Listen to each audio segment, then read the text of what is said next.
കനത്ത തിരിച്ചടിക്ക് പിന്നാലെ പാലക്കാട്ടെ ബി.ജെ.പിക്കുള്ളിൽ കലഹം രൂക്ഷമാവുന്നു. സ്ഥാനാർത്ഥി നിർണയം ആരംഭിച്ചത് മുതൽ പ്രശ്നങ്ങൾ തുടങ്ങി. ഈ പ്രശ്നങ്ങൾ വോട്ടുമറിക്കുന്നതിൽ പോലും എത്തിച്ചു എന്നാണ് നിലവിലെ വിലയിരുത്തൽ. ബി.ജെ.പിയുടെ പാലക്കാട്ടെ മേൽക്കൂര ദ്രവിച്ചെന്നായിരുന്നു ദേശീയ കൗൺസിൽ അംഗം എൻ ശിവരാജന്റെ പ്രതികരണം. ശോഭാ സുരേന്ദ്രനോ കെ സുരേന്ദ്രനോ മുരളീധരനോ മത്സരിച്ചിരുന്നുവെങ്കിൽ ചരിത്രം മാറിയേനെ എന്നും ശിവരാജൻ പറഞ്ഞു. ആദ്യം ശിവരാജന്റെ വാക്കുകൾ കേൾക്കാം. ശോഭാ സുരേന്ദ്രൻ എന്നുണ്ടെങ്കിൽ ഈ പാലക്കാട് രാഷ്ട്രീയ ചരിത്രം മാറിയിട്ടുണ്ടാവും എന്നാണ് എപ്പോഴും എൻ്റെ വിശ്വാസം. അതിലൊന്നും അഭിപ്രായ വ്യത്യാസം എനിക്കില്ല. ഞാനതൊന്നും എന്നെ എന്തുവാണി പറഞ്ഞു ചെയ്തോട്ടെ, ഇതെന്നെ മാറിയിട്ടുണ്ടാവും. ശോഭാ സുരേന്ദ്രനല്ല കെ സുരേന്ദ്രൻ നിന്നാലും വി മുരളീധരൻ നിന്നാലും മാറിയിട്ടുണ്ടാവും. വേറെ ആയിരുന്നാലും മാറ്റാൻ പറ്റില്ല. ഇവർക്കാണ് കേരളത്തിലെ ബി.ജെ.പിക്ക് പബ്ലിക്കിൻ്റെ ഇടയിൽ അംഗീകാരവും വോട്ട് ക്യാപ്ചർ ചെയ്യാനുള്ള 3 നേതാക്കന്മാരാണ്. ഒന്ന് ശോഭാ സുരേന്ദ്രൻ, വി മുരളീധരൻ, കെ സുരേന്ദ്രൻ. ഇതിൽ ആര് സ്ഥാനാർത്ഥിയായാലും ഓക്കെ. പ്രസാദ് ഉടുമ്പശ്ശേരിയുണ്ട്. പ്രസാദ്, ശിവരാജന്റെ വാക്കുകൾ വളരെ പ്രസക്തമാണ്. കാരണം ഈ തുടക്കത്തിൽ സ്ഥാനാർത്ഥി നിർണയ ചർച്ചകൾ തുടങ്ങിയപ്പോൾ തന്നെ ശോഭാ സുരേന്ദ്രന് വേണ്ടി ആദ്യം ശബ്ദം ഉയർത്തിയ ആളായിരുന്നു ശിവരാജൻ. ശോഭയെ കാലുവാരിയാൽ വിവരമറിയുമെന്നതടക്കം പരസ്യമായ അദ്ദേഹത്തിന്റെ പ്രതികരണം പോലും വന്നതാണ്. പിന്നാലെ ഇതിന്റെ ഒരു വിരോധാഭാസം എന്ന് പറഞ്ഞാൽ ഇതിനൊക്കെ ശേഷം അദ്ദേഹത്തിന് തന്നെയാണ് തിരഞ്ഞെടുപ്പിന്റെ ചുമതല പാർട്ടി നൽകിയതുമൊക്കെ.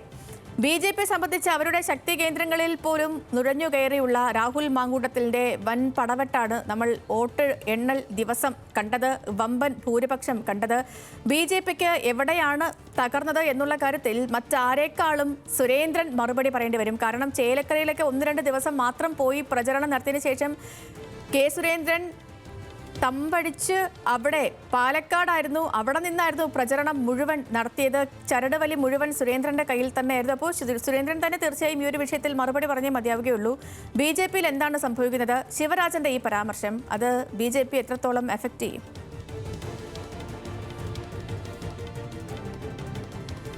സേതുലക്ഷ്മി, എൻ ശിവരാജൻ നേരത്തെയും ഇതിന് സമാനമായ പരാമർശങ്ങൾ നടത്തിയിട്ടുള്ളതാണ്. അതായത് തെരഞ്ഞെടുപ്പിന് മുമ്പ് തന്നെ ശോഭാ സുരേന്ദ്രനെ സ്ഥാനാർത്ഥിയാക്കണമെന്നും ശോഭാ സുരേന്ദ്രൻ സ്ഥാനാർത്ഥിയായാൽ വിജയിക്കുമെന്ന് പറഞ്ഞിരുന്നു. ഇപ്പോൾ സി കൃഷ്ണകുമാറിന് വലിയ തിരിച്ചടി, ബി.ജെ.പിക്ക് വലിയ തിരിച്ചടി കൃഷ്ണകുമാറിൻ്റെ സ്ഥാനാർത്ഥിത്വം മൂലം ഉണ്ടായി എന്നുള്ളതാണ് തെരഞ്ഞെടുപ്പ് ഫലം കാണിക്കുന്നത്. അപ്പോൾ ശിവരാജൻ്റെ വാക്കുകൾക്ക് കൂടുതൽ വില വരുന്ന ഒരു സാഹചര്യം ഉണ്ടാകുന്നുണ്ട്.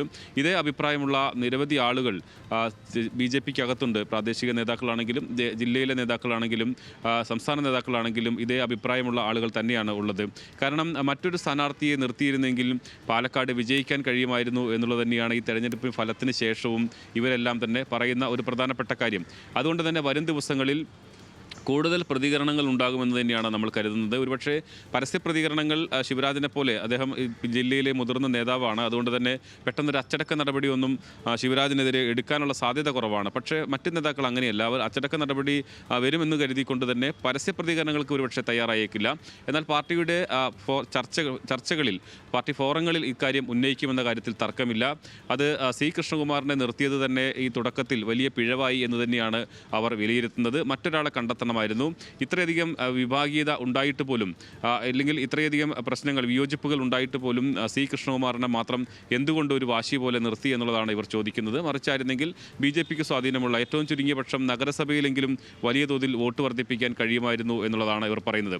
എന്നാൽ സി കൃഷ്ണകുമാറിനെ പിന്തുണയ്ക്കുന്ന ആളുകൾ പറയുന്ന മറ്റൊരു പ്രധാനപ്പെട്ട കാര്യം നഗരസഭയുമായി ബന്ധപ്പെട്ടുകൊണ്ടാണ്. നഗരസഭയുടെ ഭരണവുമായി ബന്ധപ്പെട്ടുകൊണ്ട് ഇത് 2ാം ടൈമിൽ നിൽക്കുന്ന നഗരസഭയാണ്. അപ്പോൾ ഈ നഗരസഭയുടെ പ്രവർത്തനങ്ങളുമായി ബന്ധപ്പെട്ടുകൊണ്ട് നഗരവാസികൾക്കിടയിൽ വലിയ തോതിലുള്ള അതൃപ്തിയുണ്ട്. അതിപ്പോൾ റോഡിൻ്റെ വികസനമാണെങ്കിലും അവിടുത്തെ പ്രാദേശിക റോഡുകൾ, നഗരത്തിലെ പ്രാദേശിക റോഡുകളെല്ലാം തന്നെ പലയിടങ്ങളിലും തകർന്നു കിടക്കുകയാണ്. അങ്ങനെ കുറേ ഫ്ലാറ്റുകളിലാണെങ്കിലും ജൈവമാലിന്യ ശേഖരണം, അങ്ങനെയുള്ള ചെറിയ ചെറിയ പ്രശ്നങ്ങളാണെങ്കിലും നഗരത്തെ സംബന്ധിച്ചിടത്തോളം അതെല്ലാം അവരുടെ വലിയ പ്രശ്നങ്ങളാണ്. അത് വോട്ടിനെ സ്വാധീനിച്ചിട്ടുണ്ട്. അതുകൊണ്ട് നഗരസഭയുടെ ഭരണത്തിലുണ്ടായിട്ടുള്ള പിഴവുകളും അതിൻ്റെ മെല്ലപ്പോക്കുമാണ് ഒരു ആളുകളുടെ, ബി.ജെ.പി അനുഭാവികളുടെ പോലും വോട്ട് കുറയാൻ കാരണമായി എന്നൊരു മറ്റൊരു വിലയിരുത്തലിലേക്കാണ് സി കൃഷ്ണകുമാറിനെ പിന്തുണയ്ക്കുന്ന ആളുകൾ പറയുന്നത്. അപ്പോൾ ഉറപ്പാണ് ബി.ജെ.പിയുടെ ഫോറങ്ങളിൽ ബി.ജെ.പി ഇത് ചർച്ച ചെയ്യുന്ന സമയത്ത് 2 വാദങ്ങൾ ഉയരും എന്ന കാര്യത്തിൽ ഒരു തർക്കവുമില്ല. ഒന്ന്, സി കൃഷ്ണകുമാറിനെ സ്ഥാനാർത്ഥിയാക്കിയതുമായി ബന്ധപ്പെട്ടുകൊണ്ടുള്ള വിയോജിപ്പുകൾ. മറ്റൊന്ന്, നഗരസഭയിൽ 2ാം ടൈം നിന്നിട്ടും നഗരസഭയ്ക്ക് കാര്യമായി ഒന്നും ചെയ്യാൻ കഴിഞ്ഞില്ല എന്നുള്ള വിമർശനവും പൊതുവെ ഉയരും.